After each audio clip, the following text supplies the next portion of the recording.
Hi students, problem number 4.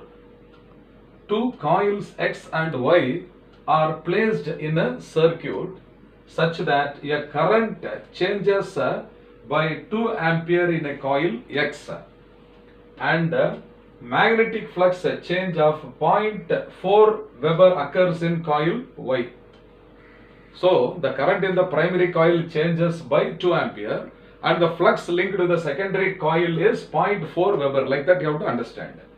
The value of mutual inductance of the two coils is to be determined. It's a very straight question and very easy problem. Okay. So first of all, what are all the given things you see here? The flux linked with the secondary coil is directly proportional to the current in the primary coil, or this flux in the secondary is equal to capital M times the current in the primary, where M is called the mutual inductance between the two coils. So this is the expression we are going to substitute.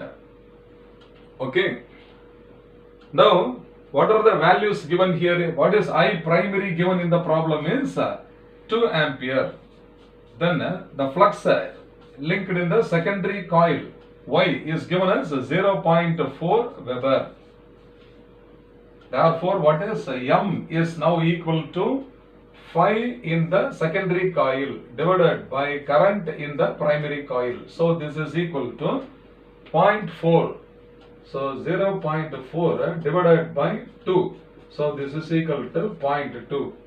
Therefore, the mutual inductance between the given pair of coils is equal to 0.2 Henry. So which of these options is correct? This is option C. So option C, okay, is the correct answer. Very simple problem. I hope you must have understood well. Fine.